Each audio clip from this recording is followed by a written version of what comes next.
Welcome back to the Ask Us Anything podcast, everybody. What's up? We have Pastor Derek. This is Center Grace Church, and we are previewing Hebrews. Yes, new sermon series, and that's the question that we got is about Hebrews. Yeah. Which makes sense. Exactly. So if you haven't listened, you might want to probably listen to the most recent sermon. I'll link that below, but let's jump into it. Sound good, Derek? Yeah. All right. Here's a question. I'm excited for a deep dive into the book of Hebrews. I'm wondering if you could give more details about the intended audience. You mentioned in your sermon that the book is written to converts from both Judaism and paganism who are tempted to return to their old ways. Doesn't the title of the book imply that it is written primarily to Jews, or for Jews, excuse me?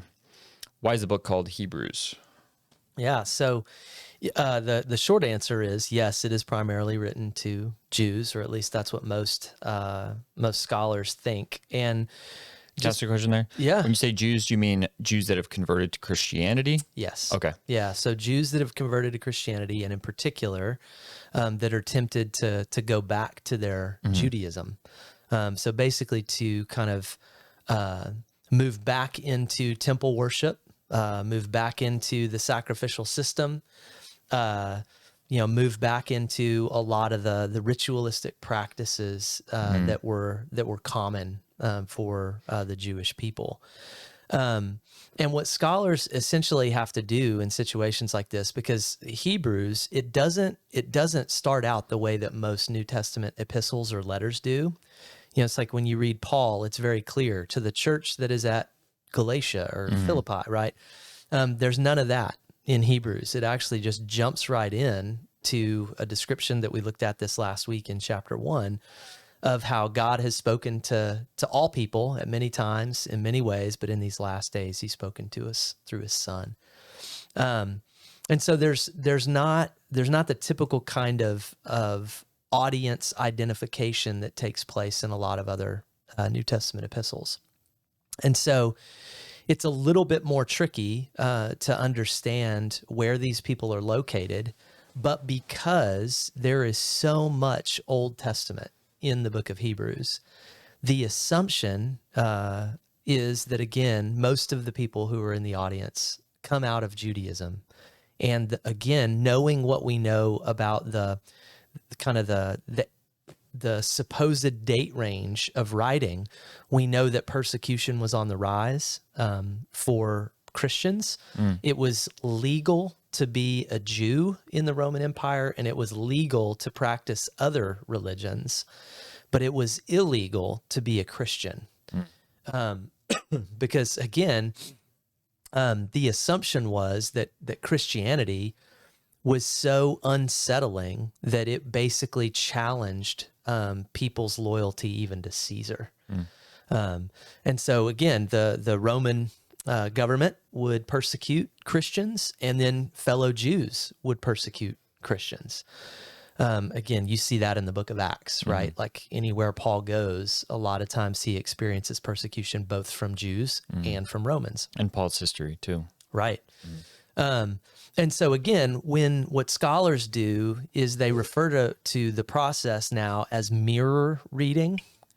In an epistle, one of the things that you can do if you aren't really clear as to exactly where the audience is located and exactly who the audience is, you essentially let the text work like a mirror.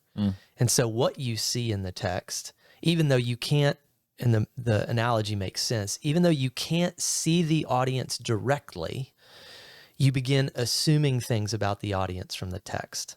Sure. If that makes sense. And so they call it mirror reading. And that goes for pretty much any ancient manuscript that you're studying, whether it's Christian or just historical. But one of the other things just to keep in mind, so yes, it is primarily written to Jews. It is called Hebrews for that very reason. But as I said on Sunday, and I'll try to tease this out as we work our way through the sermon series, there were plenty of just people who were from pagan backgrounds who would also come to faith too. But one of the things you have to kind of keep in mind when we use and hear the word pagan today, a lot of times what we hear and what we think is like irreligious people. But pagan, in the strict kind of historical way of understanding it, a pagan person is a religious person. It's just a religious person who isn't seeking to worship the one true God. So, for example, and you see this even in Jesus' own teaching. For example, in Matthew 6, Jesus, when he's teaching about prayer, he says, don't pray like the pagans do. So again, just implicit within that one phrase is this idea that pagans pray. Well, in our day and age, again, if we use the moniker pagan, a lot of times we might think, oh, you're certainly referring to people who are irreligious. But that's not in kind of the strict etymology of what a pagan is. It's just a person who is religious, but in a way that is not seeking after the one true God. So they're not Christians, but they're also not irreligious. They're religious. And so now what you begin realizing once you make that connection is that there's a lot of stuff in the book of Hebrews that actually does connect to other religious practices, even pagan religious practices, like the sacrificial system, like a high priesthood, like the idea of, wanting to hear some divine revelation or divine word. And so there becomes, as you're reading the book of Hebrews, even though, again, it is shot through with Old Testament scripture, because, again, our assumption is the bulk of the people that are reading it and hearing it are Jewish. They're Jewish Christian converts, and they're tempted to go back to Judaism because, in essence, it's just safe. If you abandon worship of Jesus and you go back to the sacrificial system, you go back to the high priesthood, you go back to just thinking about the law of Moses and all of the Old Testament customs, it fits in with other religiously pagan practices, or pagan religious practices, if you will. Does that make sense? Yeah. Because, again, if you worship in the temple of Zeus or Artemis or whatever, you still have a high priesthood, you still have sacrifices, you still have, the desire for some kind of description of what God wants from you, or the gods want from you. And what the writer of Hebrews is basically trying to do, even when he's quoting the Old Testament texts, is he's basically just saying, all of this, even from a Jewish background, was preparing you for the great high priest, who is Jesus, the perfect sacrifice, who is Jesus, the divine and incarnate Word of God that came and spoke. And so, again, even as he's writing to a group of primarily Jewish now believers in Jesus who want to go back and jettison their Christian faith, it still connects with the pagan religious. Does that make sense? Yeah. And so, again, that's kind of the way that we would understand this, again, being written primarily to Jews, but it still has application for people who are religiously pagan. Sure. Or paganly religious, if that's even a word. Yeah. And then what about in terms of, is there some, we don't know anything really much about the author as well, right? Like there's debate on that. Yeah. Does it even matter?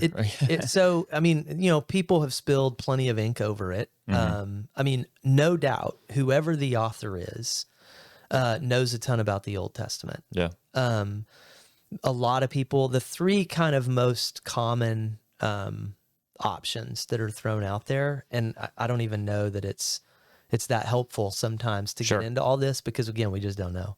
And people have been wrestling over this for ages, are Paul, Barnabas, and Apollos, all three of which come from Jewish backgrounds, knew the Old Testament well, were very, very clearly influenced by the first century church. Like there's even one place, I'm trying to remember where it is, and I'll point it out when we get there, but there's one place where I think it actually was in chapter 1, where the author says essentially, like, we were all witnesses with the other apostles. So it's one of the people who was in and around the 11 after Jesus's resurrection. They were early in terms of leadership in the early church. But again, we just don't know for sure. Yeah.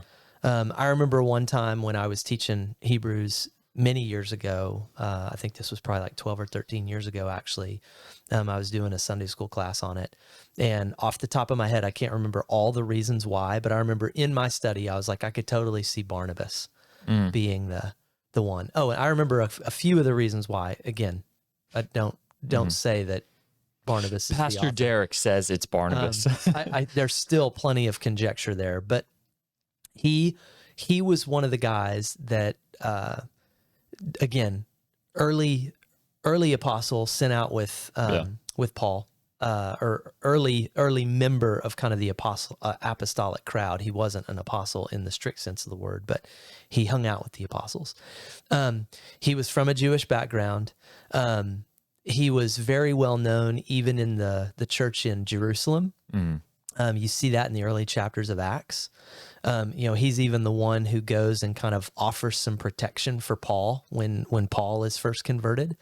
And even when Paul and Barnabas kind of separate to continue on their journey, it's Barnabas who stays and goes and visits the churches that were more closely surrounding Jerusalem.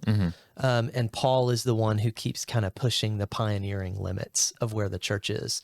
And so my thinking there was just like, okay, a lot of these churches that were in the closer ring, they have more Jewish converts. They are probably experiencing persecution to a greater degree, both from Rome and then also from a lot of Jerusalem Jews. And so, again, because Barnabas was a Jew, he knew the Old Testament, he was, all of these different things. I was just like, I would put my stake in the ground on Barnabas. I feel like with Paul, that people know Paul's writing so well. Yeah. That I feel like if it was Paul, that the scholars behind understanding his writing style would just be like, it lines up perfectly. Like, there's so much of his writing. And to that point, there is a lot of there are a lot of phrases, there are a lot of key words that Paul uses in all of his epistles, and you don't see a lot of those key words and a lot of those phrases in Hebrews. So the idea of it being Paul, again, is pretty clearly, I think we can say, it probably wasn't him. And so really, you're kind of left with the two options of Barnabas and Apollos. And again, I would, if you put a gun to my head and said, who would you say it was? That's where I would put my money, so to speak. Yeah. I'm not going to add too many questions because we want to try and see if we can make this a smaller, consumable podcast, and we only had one question. But I'm just thinking about, here we have, I'm trying to think about applying this in our own lives and just thinking about this. And I'm thinking about like how we go back to our old ways in a sense, right? Like, have you been thinking about that? Or that's my instinctive takeaway from this. Yeah, absolutely. And to the question, that's going to be one of the things that I'm going to be trying to draw on. Like even this week, we're actually going to jump ahead a little bit this week and look at chapter 4, strangely enough. Last week, we took snippets from chapter 1, snippets from chapter 2, and a snippet from chapter 3. And this week we're going to do a deep dive in chapter 4. We will be going back, and there's method to my madness, but I'll leave that for another conversation at some point. But yes, we all do tend to go back to our old ways. Back to your question, and one of the ways that you could think about this, and when I've preached various passages of Hebrews in the past, one of the ways that I describe that is the idea that there is always the temptation to go native. Is what I call it. And again, Jesus uses the metaphor in the Sermon on the Mount where he says, we're supposed to be the salt of the earth and the light of the world. But a lot of times we have the tendency to lose our saltiness or to hide our light, which is another way of talking about going back to our old ways, right? We blend in, we become chameleon Christians. You know, the only difference that maybe some people would be able to discern in our lives is our schedule. You know, that there's an hour and a half, 2 hours on a Sunday morning that They're booked on Sunday morning. seems to stand out. Right. Yeah. We can't ask them over for brunch because they usually have a tendency to go to church. Right. But we all do have this tendency to go back to our old ways. And again, I think even in the New Testament, you see this, right? Like what happens after the crucifixion and even after the resurrection? Peter, James, John, about 7 other disciples go back fishing. And Jesus has to come get them again. And in one sense, that is the whole message of the book of Hebrews. Jesus is still coming to get you over and over and over again. And one of the things that we're even going to be looking at as we get into some of these themes, every person, whether you are religious or irreligious, you have some form of high priesthood. Right, that you turn to. It's someone that you look to, or a group of people that you look to assuage your guilt, try to cover over your shame, right? Whether that's a group of friends, whether that's family, whether that's, just the distraction of being able to, put on a movie so that you can kind of feel better about yourself and basically just turn off your conscience a little bit. That's in essence what the high priesthood and what sacrifices are present for. Yeah. And one of the reasons, and we'll talk about this in the coming weeks, but one of the reasons why the Jews and even the religiously pagan were thinking about going back to the sacrificial system is because just like we as Christians today, sometimes our consciences convict us, and rightly so, because we do not obey the law of God the way that we know we should. But the question is, where do we go with our guilt? Where do we go with our shame? Well, the writer of Hebrews is saying you still come to Jesus. And you remind yourself that his sacrifice was sufficient once and for all time. And his sacrifice was so sufficient that it actually can cleanse the conscience of worshipers. So you don't need to go back to the old sacrificial system. You don't need to just try to numb your conscience with, any form of distraction or addiction or whatever, right? Like come to Jesus. But again, part of that move back to the old sacrificial system or the numbing of the conscience or whatever, it's us going back to our old ways. Yeah. And so Hebrews is incredibly applicable to us no matter what circumstance or situation we find ourselves in. And again, this week, just as a quick preview, we're going to be focusing on the theme of rest and how rest is a perpetual need in every culture at every time. Now, again, the people then needed rest maybe for different reasons. But like even as you came and grabbed me for the podcast this morning, I was starting to, think through my... You're like, I'm an old man. Yeah, I'm starting to ache and creak. Which is all true. But as I was, sitting there writing, like one of the things I was just thinking about for my intro for the sermon this week is just trying to show how exactly there is still a deep connection. Even though the people that were the original audience were tired for kind of a different set of reasons. They were tired because of persecution, and they were tired because of just other things that were unique to their culture. Well, we're actually tired. Now, again, some of the reasons might be different. We're tired maybe out of our own choice. We choose to stay busy, but the underlying issue is actually the same. They were tired of persecution and wanted to go back and hide. We're tired of just the strict busyness, and so sometimes we just want to unplug, just veg out, just disconnect, whatever. But like one of the reasons why they wanted to go back to their Judaism is because they actually wanted to be justified.